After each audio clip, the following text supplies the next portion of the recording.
안녕하세요. 네알공TV입니다. 오늘은 관계사, 관계대명사 목적격에 대한 원리에 대해서 제가 설명을 좀 드리도록 할게요.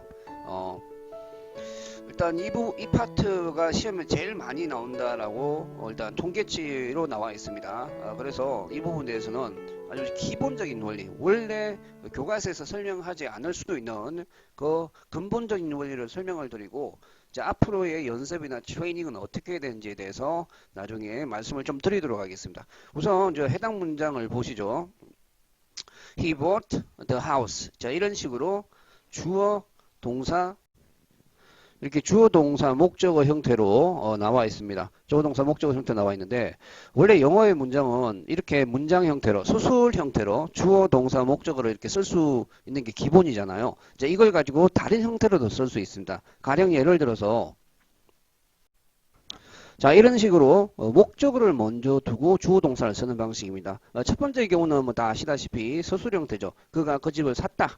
그런 개념으로 쓰고 있고, 두 번째는 그 집, 그가 구입했던 그 집이라고 해서 he bought가 이렇게 앞에 있는 명사를 수식을 하는 패턴으로 쓸 수 있습니다. 이건 이제 서술적 용법이라고 할 수 있고, 이거는 한정적 용법이라고 할 수가 있겠죠. 자, 이런 식으로 이제 이렇게 표현하는 방식, 또 이렇게 표현하는 방식 두 가지를 우리가 쉽게 볼 수가 있습니다. 자, 그리고 그 다음 이제 확장 형태를 한번 볼게요. 아까 제가 말씀드렸던 그가 구입했던 그 집. 자, 이런 식으로 수식을 하는 패턴이 있다고 했죠. 자, 그러면 문장을 이렇게 확장을 시켜가지고 원래 메인 동사 이제 쓰고 그 다음에 so expensive라고 해서 이렇게 한번 써보도록 하겠습니다. 자, 그리고 나면 그 집 있잖아요. 그가 샀는데 연락이 비싸요. 존나 비싸요. 이런 식으로 지금 쓰고 있습니다. 그래서 그가 구입을 했던 그 집은 상당히 비싸다라고 쓰고 있습니다. 자, 이 상황에서 우리 앞에 있던 그 구조 있잖아요. 사실 여기서도 마찬가지겠지만은 굳이 관계사라든가 연결고리를 쓰지 않더라도 기본적으로 앞에 목적어를 붙여놓고 주어 동사가 이렇게 수식하는 패턴은 영어에서 기본적으로 쓰는 패턴인데, 굳이 관계대명사 측면에서 설명을 하자면 여기 관계대명사 하나를 넣을 수는 있겠죠. 그렇죠. 자, 이런 식으로 관계대명사를 넣을 수가 있습니다. 자, 그런데 앞에 넘어갔던 아까 그 얘가 누구였습니까? 바로 he bought에 대한 목적어였습니다. 그래서 he bought 뒤에 있다가 앞으로 이렇게 넘어갔던 목적어였죠. 자, 그러다 보니까 목적어를 받아야 되니까 그냥 목적격 개념으로 써주시면 되는 거예요.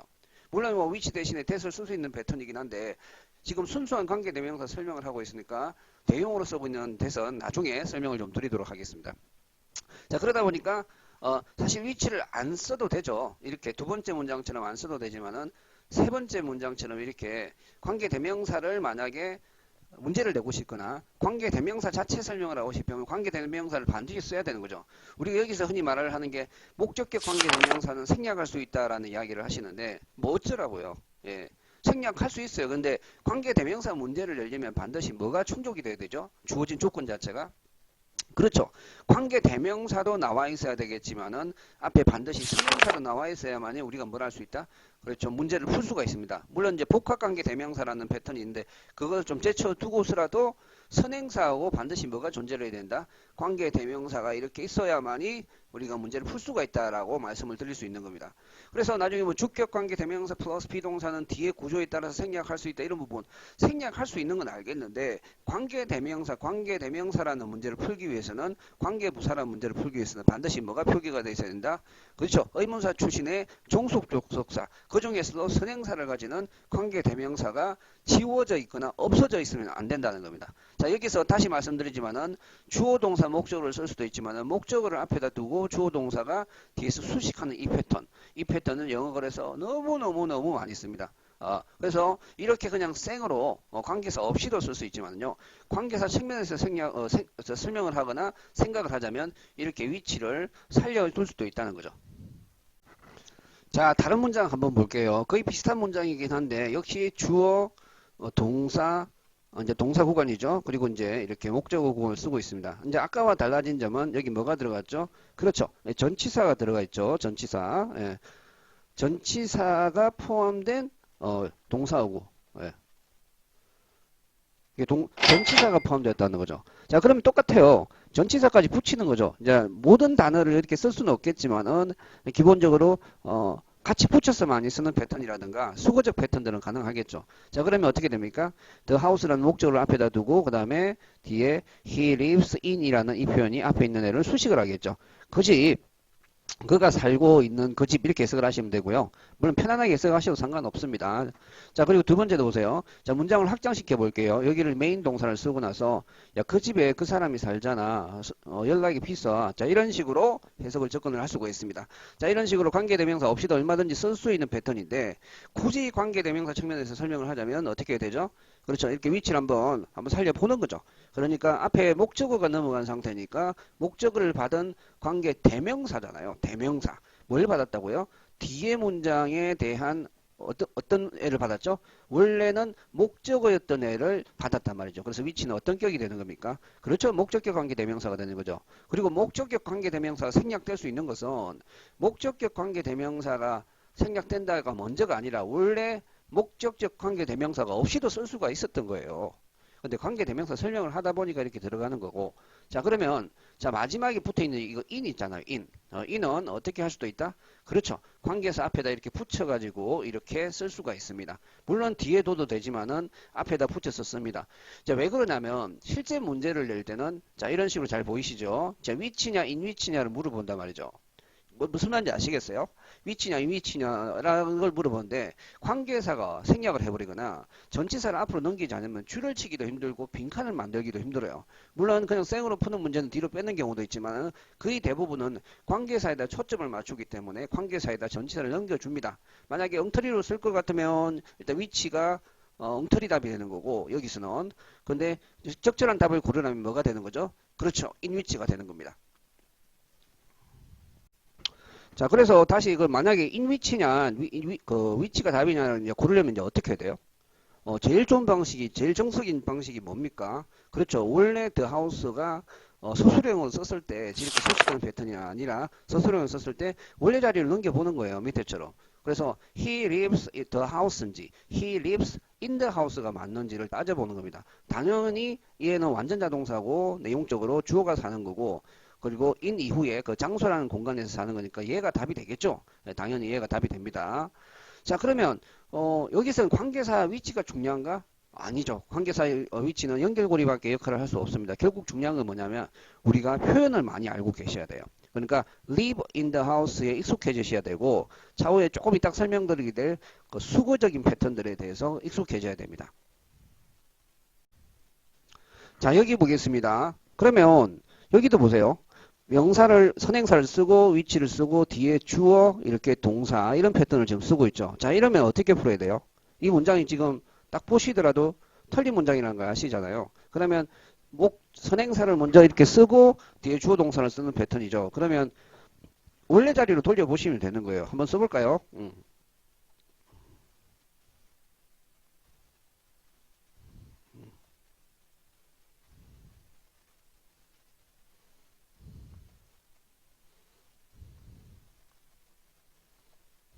자, 보시면 아시겠지만 자, we are accustomed to rules라고 적고 있습니다. 우리가 이 표현 아시죠?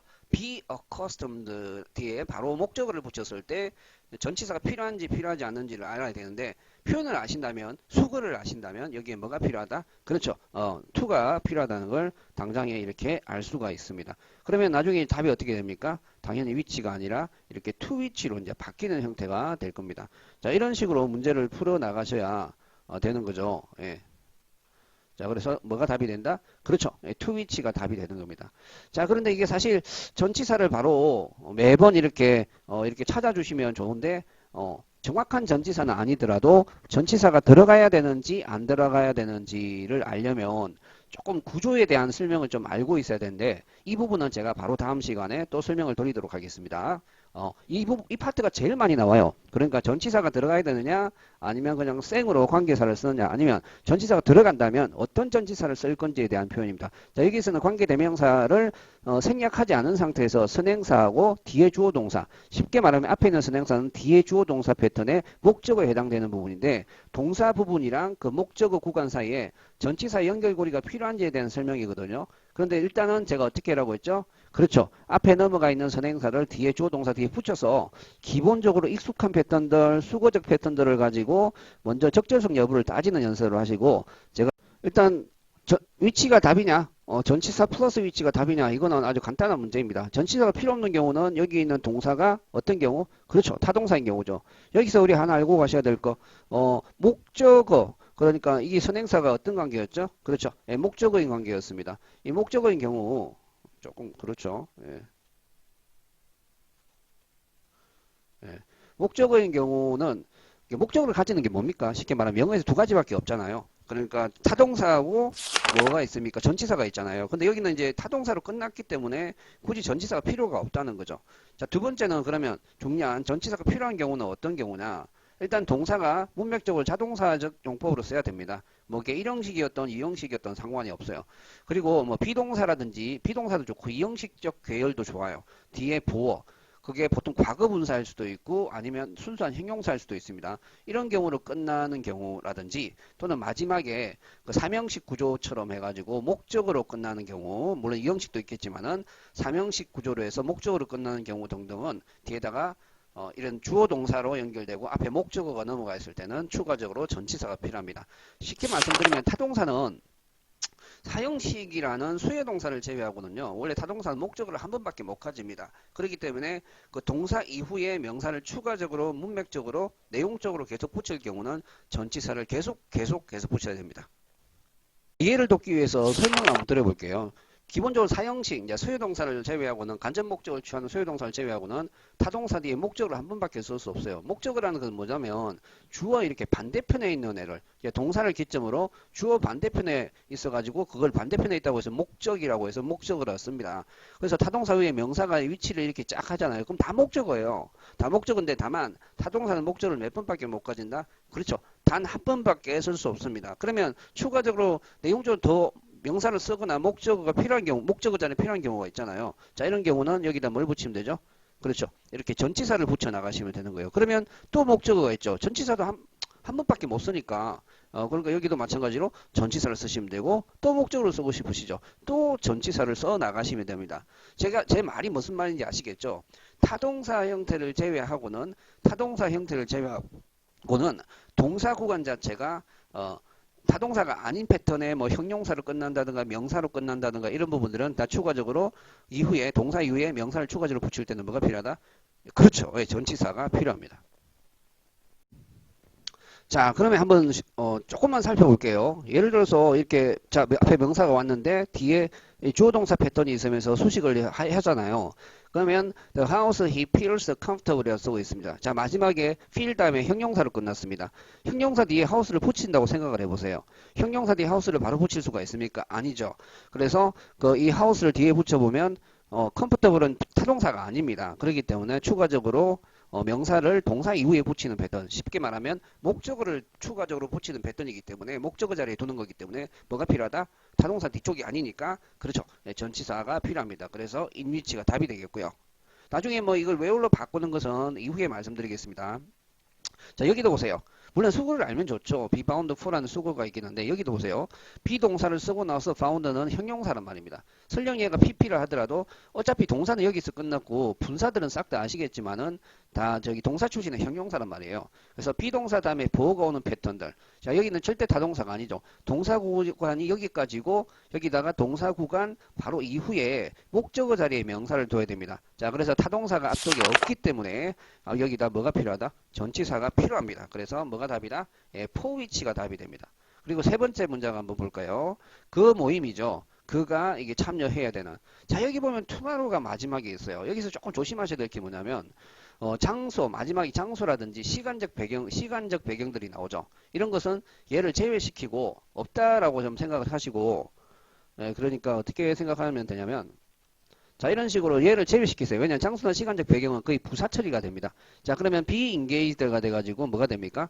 예, 타동사가 아닙니다. 비동사 다음에 pp가 온 경우고 동사 초신이긴 하지만 타동사가 지금 역할을 하지 못하고 있어요. 제가 그래서 아까 말씀드렸잖아요. 수동태 패턴이라든가 bpp 또는 비동사 다음에 보호가 오는 경우는 얘는 타동사가 아니고 여기는 동사를 기본 동사로 끝나버린 겁니다. 그래서 the meeting을 넘겨보시면 be engaged in이라고 해서 어디에 관여하다, 어디에 참석하다는 뜻이 됩니다. 자, 제가 지금 말씀드리는 것은 뭐냐면 수거를 이제 기본적으로 외우거나 많은 패턴들을 알고 계시면 좋겠지만은 그리고 잘 알지 못하는 구조에서도 최소한 전치사는 들어가야 되는 구조들은 저기 관계사 뒤쪽에 위치해 있는 동사 구간에서 끝나는 단어가 타동사가 아니라면 형용사나 명사나 보호 개념들이나 이렇게 끝나버리면 앞에 있는 선행사를 뒤로 연결했을 경우 장착을 했을 경우 뭐가 필요하다? 그렇죠. 전치사가 추가적으로 필요하다는 걸 아시는 거죠. 그리고 이제 정확한 전치사에 대한 적절성 여부를 따지기 위해서는 그동안 나왔던 이 문제랑 관련되었던 저기 수거들이라든가 기출들 패턴들을 외우시고요. 우리가 평소에 단어 많이 외우시죠. 이제 그 부분에 대해서도 집중적으로 외우시면 됩니다. 자, 지난 시간에 제가 주격관계대명사에 이어서 이 부분에 대해서 일단 1차적으로 설명을 좀 드리고 있는데 이 파트가 제일 많이 나옵니다. 그리고 뭐 어지간하면 전치사를 붙이는 게 답이 되겠죠.